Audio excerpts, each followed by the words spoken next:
Everyone. तो बेटा हम पढ़ रहे हैं क्लास 11th का first chapter the living world और आज की वीडियो में हम पढ़ने वाले हैं व्हाट इज लिविंग के बारे में। तो बेटा ये जो टॉपिक है ये आपको आपकी न्यू एनसीईआरटी में नहीं मिलेगा, ये टॉपिक ओल्ड एनसीईआरटी में दिया गया है। ओल्ड एनसीईआरटी अगर आप इंटरनेट पे सर्च करेंगे, डालेंगे old NCERT the living world तो आपको मिल जाएगी। बट अगर आपको नहीं मिलती है तो भी परेशान होने की कोई बात नहीं है, बिकॉज इस वीडियो में हमने ओल्ड एनसीईआरटी के सारे पैचेस लगाए हुए हैं जैसा कि हम हमारी हर वीडियो में करते हैं, तो यहाँ से भी आप उसको पढ़ सकते हैं। ठीक है, तो चलिए स्टार्ट करते हैं। व्हाट इज लिविंग, ध्यान से पूरा लेक्चर सुनेंगे, एनसीईआरटी से पढ़ेंगे और फिर अपने नोट्स बनाएंगे। ओके, तो let's begin with the definition of biology, जो हमने जब इस यूनिट का इंट्रोडक्शन पढ़ा था तब भी देखी थी। हमने देखा था अगर हम बायोलॉजी टर्म को ब्रेक करेंगे तो दो वर्ड्स मिलेंगे, बायोस प्लस लोगोस। बायो का मतलब होता है लाइफ और लोगोस का मतलब होता है study. So biology is the study of living things. और हमने यूनिट के इंट्रोडक्शन में भी पढ़ा था that biology is the science of life forms and living processes, यानी लिविंग ऑर्गेनिजम्स के बारे में हम जितनी भी स्टडी करते हैं वो सब कुछ हम करते हैं बायोलॉजी में। Clear?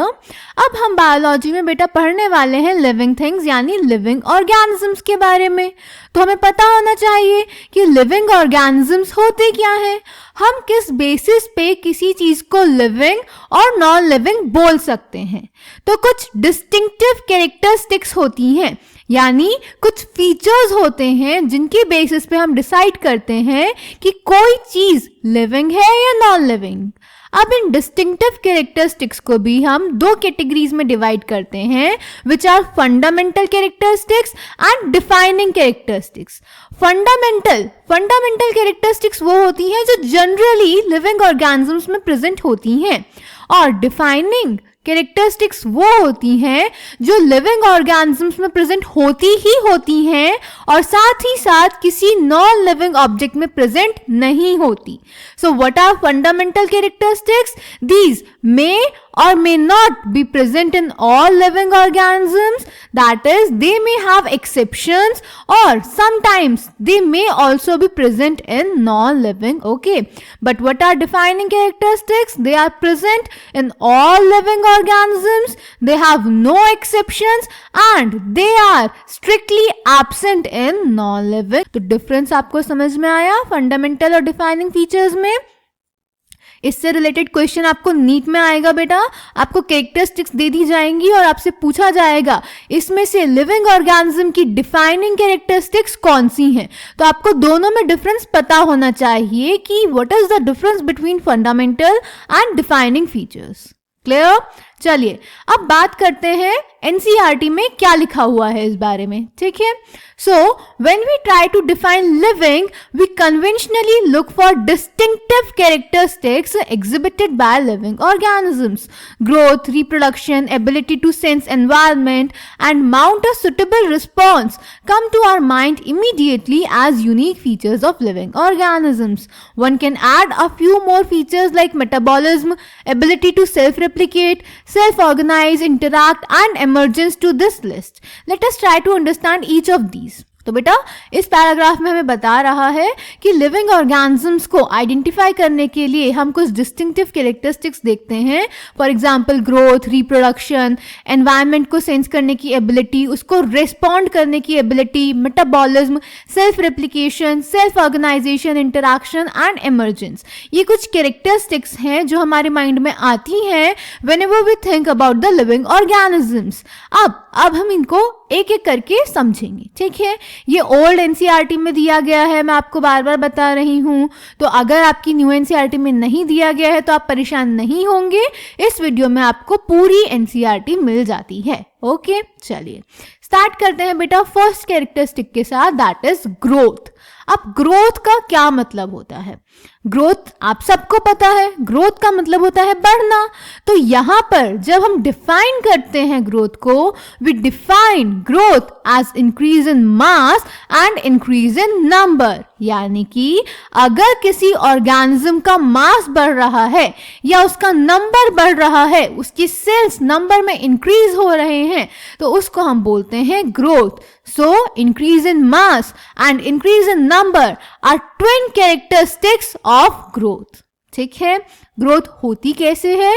Growth takes place by cell division. जब एक सेल डिवाइड करके नए डॉटर सेल्स बनाता है, उसको हम सेल डिवीजन बोलते हैं। और जब सेल डिवीजन हो रहा है, यानी सेल्स का नंबर इंक्रीज कर रहा है, वो मास में इंक्रीज कर रहे हैं, तो इसी को हम बोलते हैं ग्रोथ। समझ गए? अब ग्रोथ बेटा अलग अलग ऑर्गेनिजम्स में अलग अलग तरह से होगी। जैसे अगर हम यूनिसेल्युलर ऑर्गेनिजम्स की बात करें, यूनिसेल्युलर ऑर्गेनिजम्स क्या होंगे? नाम से ही हमें पता चल रहा है, यूनि मतलब वन, सेल्युलर यानी सेल। तो ऑर्गेनिजम्स जो एक सिंगल सेल के बने होंगे, उन ऑर्गेनिजम्स को हम यूनिसेल्युलर ऑर्गेनिज्म बोलते हैं। और मल्टी सेल्युलर ऑर्गेनिजम्स क्या होंगे? जो multiple more than one cell के बने होते हैं, उन्हें हम मल्टी सेल्युलर ऑर्गेनिजम्स बोलते हैं। तो बेटा अगर हम यूनिसेल्युलर ऑर्गेनिज्म की बात करें, तो अगर एक यूनिसेल्युलर ऑर्गेनिज्म में सेल डिवीजन होगा तो क्या होगा? इसको जरा एक डायग्राम की हेल्प से समझते हैं। सपोज ये है आपका एक सेल, ठीक है, ये सेल डिवाइड कर रहा है बाय माइटोसिस और बना रहा है 2 न्यू डॉटर न्यूक्लियाई। तो देखो क्या हुआ, यहाँ पे सेल डिवाइड किया और 2 नए डॉटर सेल्स बने। या फिर क्या मैं ऐसा बोल सकती हूं कि एक सेल था और एक सेल ने डिवाइड करके अपने जैसे 2 नए ऑफस्प्रिंग्स बनाए? बोल सकती हूं? बिल्कुल बोल सकती हूं। यानी कि जो हमारे यूनिसेल्युलर ऑर्गेनिजम्स होते हैं, यूनिसेल्युलर ऑर्गेनिजम्स में ग्रोथ और रिप्रोडक्शन म्यूचुअली इंक्लूसिव इवेंट्स होते हैं, यानी साइमल्टेनियसली होते हैं। क्योंकि यूनिसेल्युलर ऑर्गेनिज्म एक सिंगल सेल का बना होता है, तो सेल डिवाइड करेगा तो 2 नए सेल बनेंगे और ये दोनों नए सेल बिहेव करेंगे एज इंडिपेंडेंट ऑर्गेनिजम्स। तो यहाँ पर रिप्रोडक्शन भी हुआ, एक ऑर्गेनिज्म ने डिवाइड करके अपने जैसे 2 नए ऑर्गेनिजम्स बनाए। ठीक है, इसकी वजह क्या है? What is the reason behind this? Because unicellular organisms are made up of a single cell, so a single cell represent the whole new organism. Clear? So in unicellular organism, growth and reproduction are mutually inclusive events that is occur simultaneously. But if we talk about the multicellular organisms, तो क्या होगा? Multicellular organisms में भी जो growth होगी वो cell division से होगी। But बेटा आपको पता है कि multicellular organism मल्टीपल सेल्स के बने होते हैं।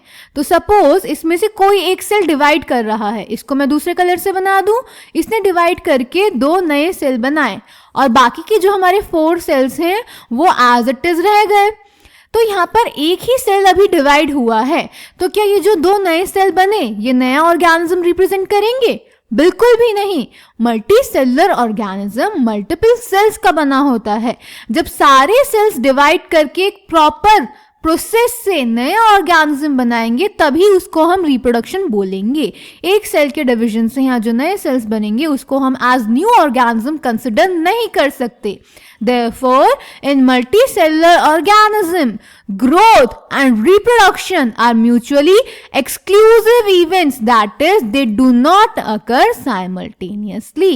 समझ में आई आपको मेरी बात? याद रखेंगे कि यूनिसेल्युलर में growth and reproduction are mutually inclusive events that is occur simultaneously, but in multicellular organisms both are mutually exclusive events that is do not occur simultaneously.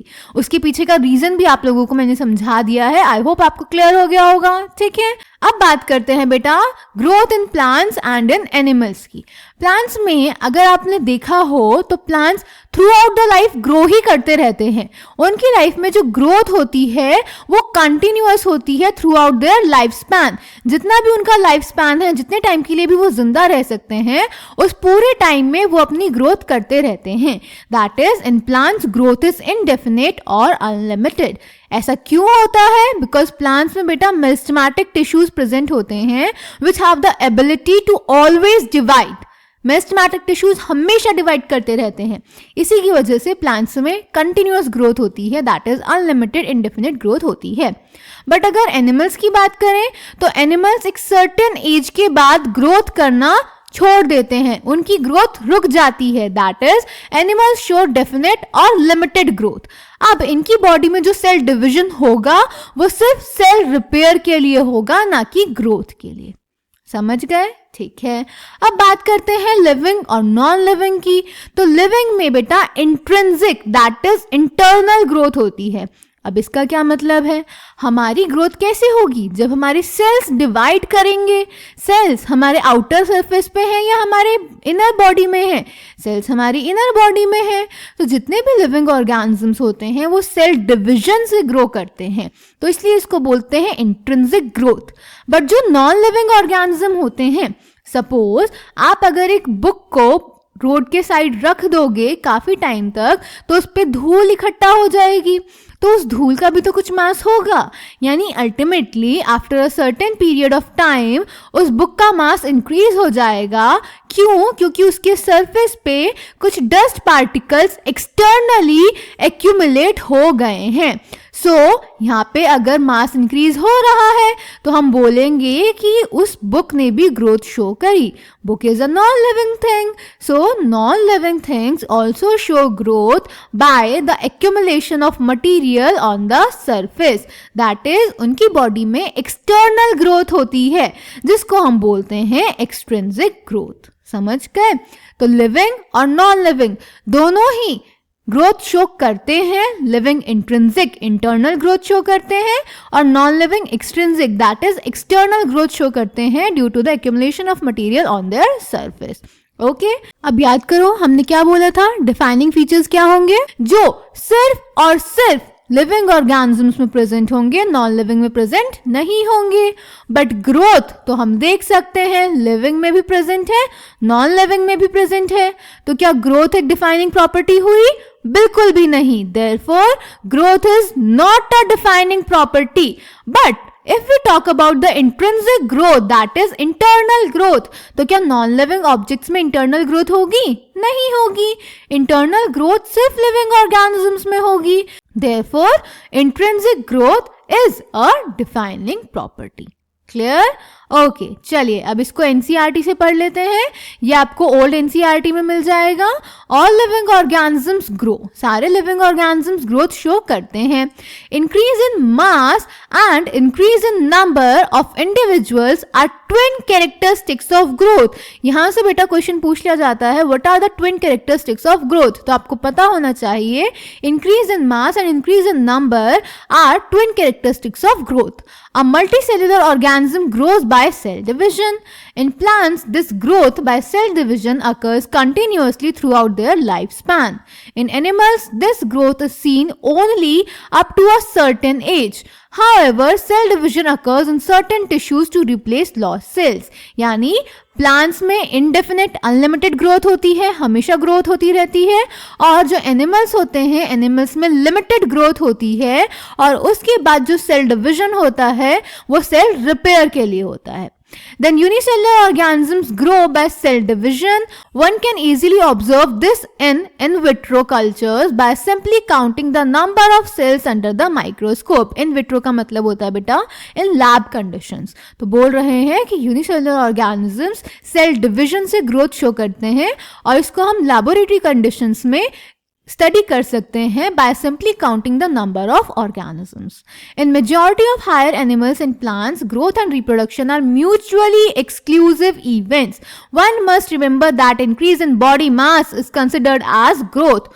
समझ गए? वही बात बोली गई है जो भी हमने पीछे पढ़ी कि जो यूनिसेलुलर ऑर्गेनिजम्स होंगे उनमें ग्रोथ और रिप्रोडक्शन म्यूचुअली इंक्लूसिव इवेंट्स होंगे, यानी साइमल्टेनियसली होंगे, बट हायर ऑर्गेनिजम्स में यानी प्लांट्स और एनिमल्स में दोनों सेपरेटली होते हैं, that is mutually exclusive events होते हैं।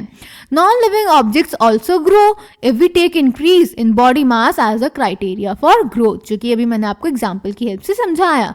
Mountains, boulders and sand mounts do grow. Grow ही तो कर रहे हैं वो।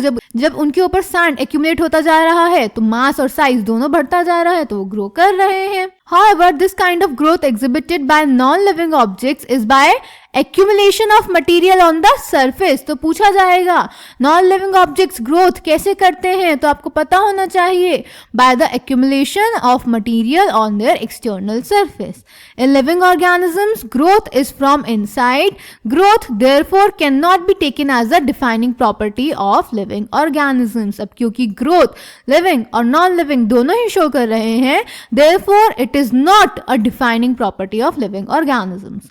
Conditions under which it can be observed in all living organisms have to be explained, and then we understand that it is a characteristic of living systems। A dead organism does not grow।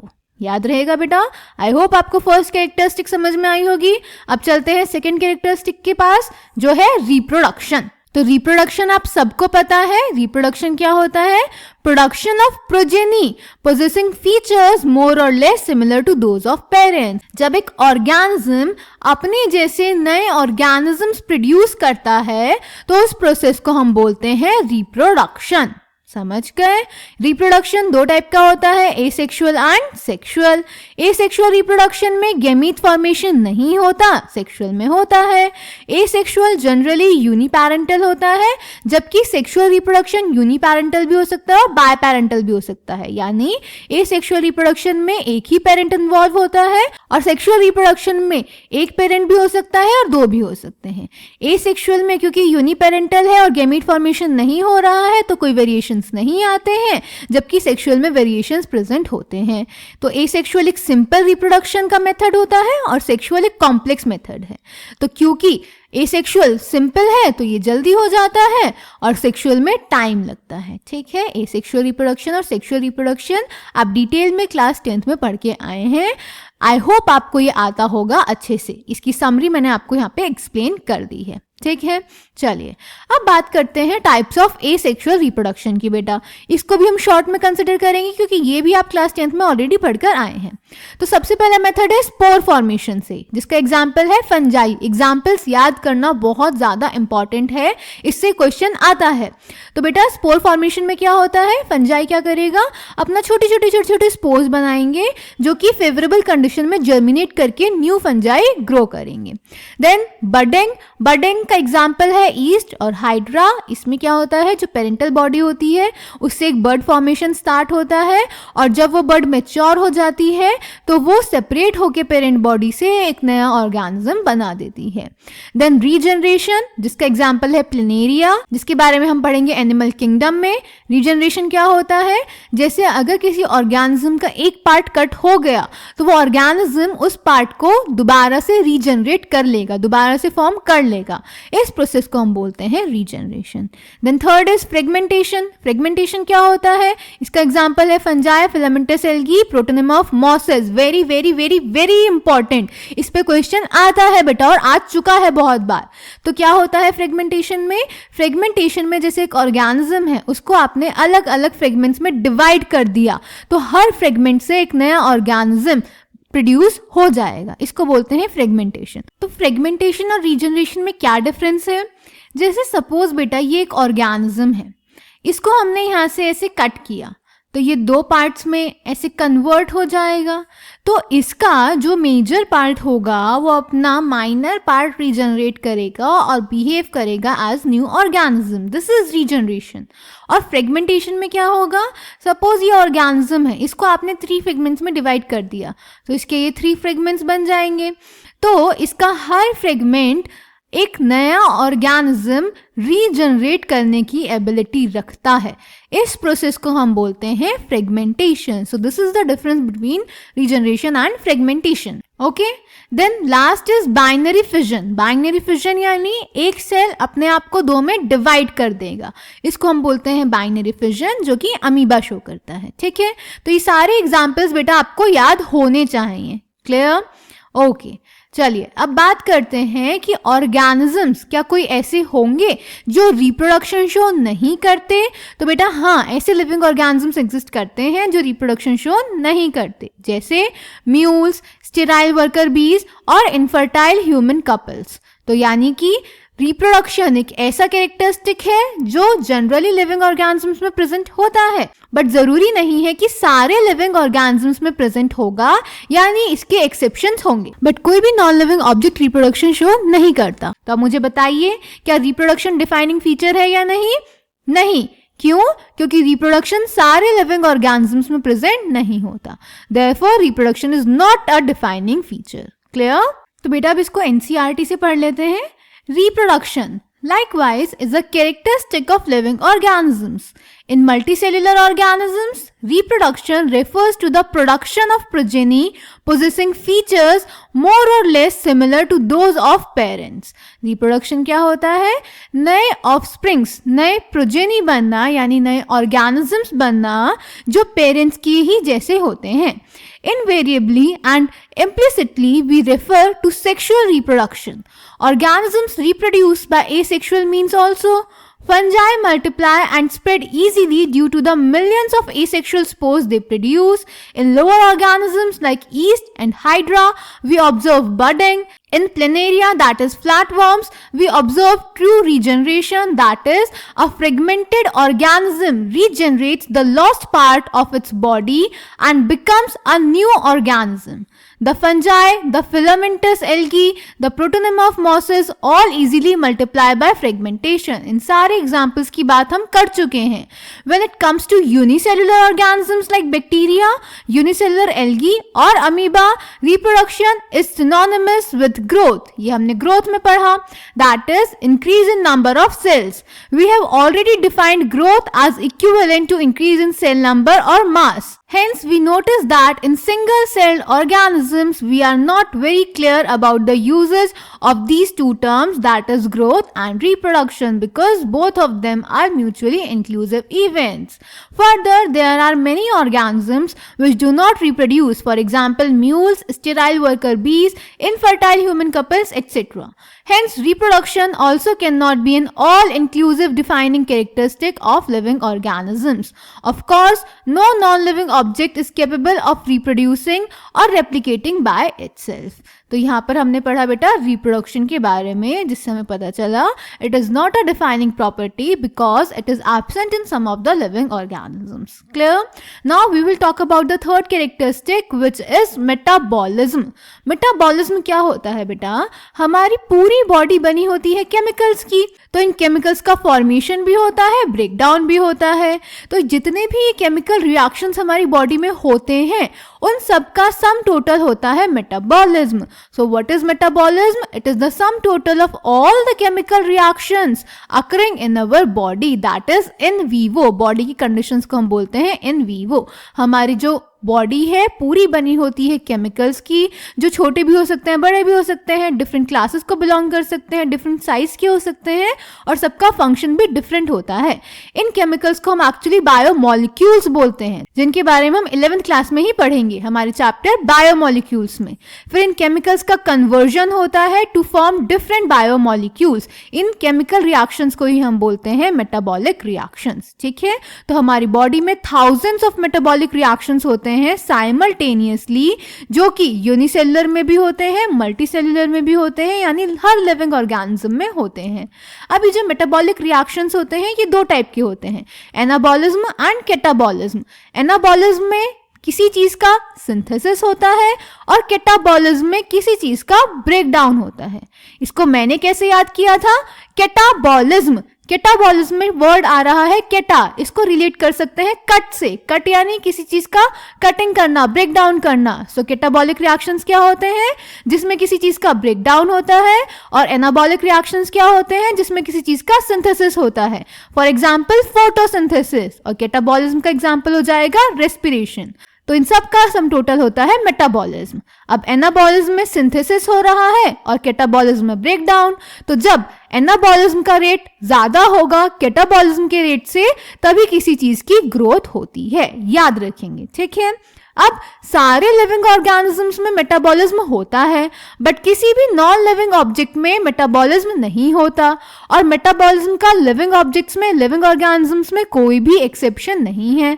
Therefore metabolism is a defining property of living organisms. समझ गए?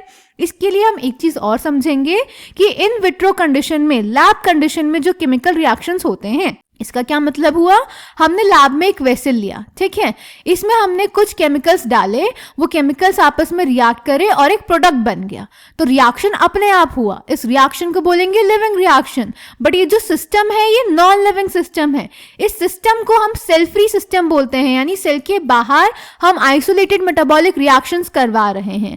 इस system को हमने सारे reagents provide करे तब वो reaction हुआ, तो इसको भी हम नॉन लिविंग सिस्टम ही कंसिडर करते हैं। So metabolism is a defining feature. Clear? Now we will talk about the next characteristic, that is cellular organization. बेटा, cellular organization का क्या मतलब है? जितने भी living organisms होते हैं वो सब सेल के बने होते हैं। हमें पता है cell is the basic structural and functional unit of living organisms, यानी all living organisms are made up of cell and all the processes which are essential for living takes place inside the cell. So all living organisms are made up of cell. इसका भी कोई exception नहीं होगा। Even जो unicellular organisms होते हैं वो भी एक सिंगल सेल से तो बने ही होते हैं। So all living organisms are made up of cell without any exception. But जो non living objects होते हैं उनमें सेल प्रेजेंट नहीं होता। So cellular organization is a defining property because it is present in all living organisms and absent in all non-living. ठीक है, चलिए इसको भी एनसीईआरटी से पढ़ लेते हैं बेटा। सो another characteristic of life is metabolism. All living organisms are made up of chemicals. These chemicals, small and big, belonging to various classes, sizes and functions, etc., are constantly being made and changed into some other biomolecules. These conversions are chemical reactions or metabolic reactions. There are thousands of metabolic reactions occurring simultaneously inside all living organisms, be they unicellular or multicellular. अभी यही सारी चीजें मैंने आपको explain करी। All plants, animals, fungi and microbes exhibit metabolism. Metabolism सारे living organisms में होता है। The sum total of all the chemical reactions occurring in our body is metabolism. No non-living object exhibits metabolism. किसी भी non-living object में metabolism नहीं होता। Metabolic reactions can be demonstrated outside the body in cell-free systems.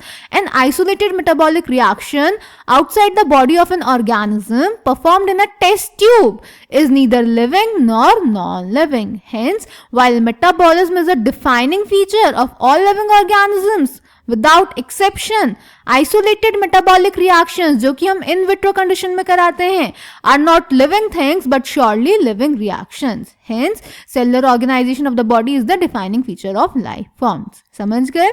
चलिए अब बात करते हैं बेटा लास्ट कैरेक्टरिस्टिक की, दैट इज कॉन्शियसनेस। कॉन्शियसनेस क्या होता है? It is the ability to sense the surroundings and respond to stimuli. अपनी सराउंडिंग्स को सेंस करना और उनको रिस्पॉन्ड करना इज नोन एज कॉन्शियसनेस। ये स्टिमुलाई फिजिकल भी हो सकती है, केमिकल भी और बायोलॉजिकल भी। ठीक है, हम सेंस करते हैं with the help of our sense organs. Plants भी आपको पता है सेंस कर सकते हैं सराउंडिंग को और उसको रिस्पॉन्ड भी कर सकते हैं। इवन प्रोकैरियोट्स और यूकैरियोट्स जितने भी लिविंग ऑर्गेनिजम्स हैं सब सेंस करते हैं और रिस्पॉन्ड करते हैं। आपको पता है कि जो फोटो पीरियड होता है यानी कितने टाइम के लिए लाइट प्रेजेंट है वो अफेक्ट करता है सीजनल ब्रीडर्स के रिप्रोडक्शन को, बोथ प्लांट्स में भी और एनिमल्स में भी। यानी जितने भी लिविंग ऑर्गेनिजम्स हैं वो सब रिस्पॉन्ड करते हैं, सेंस करते हैं। So all living organisms handle chemicals entering their bodies, that is they are aware of their surroundings. Okay, तो जो consciousness है वो सारे living organisms में present होता है without any exception. But क्या non living things जो होती हैं, non living objects respond करते हैं, सेंस करते हैं? नहीं। तो जो नॉन लिविंग ऑब्जेक्ट्स होते हैं वो कॉन्शियसनेस शो नहीं करते। Therefore consciousness is a defining feature because it is present in all living organisms without any exception and absent in all non living. Clear. अगर हम बात करें बेटा ह्यूमन बींग्स की, तो human beings are the only living organisms which are self conscious, यानी कि they are aware of their own body. अब क्योंकि सेल्फ कॉन्शियसनेस सिर्फ ह्यूमंस में प्रेजेंट है, सारे लिविंग ऑर्गेनिजम्स में नहीं, तो ये एक डिफाइनिंग फीचर नहीं है। क्लियर। अगर हम बात करें कोमा पेशेंट की, तो उनका जो पूरी बॉडी होती है एज होल वो अनकॉन्शियस होता है ऑर्गेनिज्म, बट जो उनके सेल्स होते हैं वो कॉन्शियस होते हैं। उनको जब आप मेडिसिन देते हैं उनके सेल उन मेडिसिन को सेंस करके रिस्पॉन्ड करते हैं। सो एक कोमा पेशेंट भी लिविंग होता है। क्लियर, समझ गए। चलिए इसको भी एनसीईआरटी से पढ़ लेते हैं बेटा। Perhaps the most obvious and technically complicated feature of all living organisms is this ability to sense their surroundings और environment and respond to these environmental stimuli which could be physical, chemical और biological. तो यहाँ से question आता है कि सबसे complicated या कॉम्प्लेक्स फीचर लिविंग ऑर्गेनिजम्स का क्या है, तो वो क्या है? Consciousness. We sense our environment through our sense organs. Plants respond to external factors like light, water, temperature, other organisms, pollutants, etc. All organisms from the prokaryotes to the most complex eukaryotes can sense and respond to environmental cues. Photoperiod affects reproduction in seasonal breeders, both plants and animals. All living organisms handle chemicals entering their bodies. All organisms therefore are aware of their surroundings. Human beings is the only organism who is aware of himself, that is self-consciousness. Consciousness therefore becomes the defining property of living organisms. समझ गए बेटा? When it comes to human beings, it is all the more difficult to define the living state. We observe patients lying in coma in hospitals, virtually supported by machines which replace heart and lungs. The patient is otherwise brain dead. The patient has no self-consciousness. Are such patients who never come back to normal life living or non-living? तो इसका answer मैंने अभी आपको पीछे explain किया। जो coma patients होते हैं वो whole as an organism are unconscious, but उनके जो सेल्स होते हैं वो कॉन्शियस होते हैं। They can sense all the medicine and can respond towards them. So coma patients are living. समझ गए? Okay बेटा. Then all living phenomena due to interactions result in emergent properties. जैसे कि टिश्यूज कैसे बनते हैं? जब सेल्स इंटरैक्ट करते हैं। सेलुलर ऑर्गेनेल कैसे बनते हैं? जब मॉलिक्यूलर कंपाउंड्स इंटरैक्ट करते हैं। तो जितने भी लिविंग फिनोमेना होते हैं वो सब इंटरैक्शंस की वजह से ही होते हैं। ठीक है। So what are living organisms? Living organisms are self replicating, evolving and self-regulating interactive systems capable of responding to external stimuli. Clear? यही चीज को अगर हम distinctive features that is fundamental features और डिफाइनिंग फीचर्स में डिवाइड कर दें तो डिफाइनिंग फीचर्स हमारे पास क्या क्या है? सेलुलर ऑर्गेनाइजेशन, मेटाबॉलिज्म, कॉन्शियसनेस जो कि मोस्ट कॉम्प्लेक्स है, और फंडामेंटल फीचर्स क्या है? Growth and reproduction. तो इस टेबल से आपको क्वेश्चन आ सकता है। ठीक है, इसको एनसीईआरटी से पढ़ लेते हैं बेटा। So in higher classes you will come to know that all living phenomena are due to underlying interactions. Properties of tissues are not present in the constituent cells but arise as a result of interactions among the constituent cells. Similarly, properties of cellular organelles are not present in the molecular constituents of the organelle but arise as a result of interactions among the molecular components comprising the organelle. जितने भी living phenomena हैं सब interactions की ही वजह से होते हैं।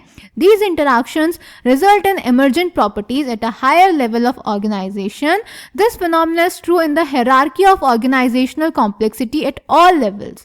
Therefore, we can say that living organisms are self-replicating, evolving and self-regulating interactive systems capable of responding to external stimuli. Biology is the story of life on earth. Biology is the story of evolution of living organisms on earth, जिसके बारे में हम 12th class में पढ़ते हैं।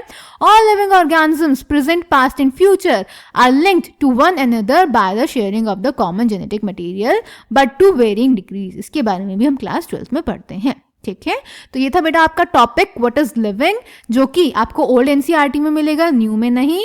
Next video में we will study about the nomenclature system. तब तक इतना आप ध्यान से पढ़िए, अपने नोट्स बनाइए खुद से। जो भी डाउट्स होंगे आप कमेंट सेक्शन में पूछ सकते हैं। Thank you.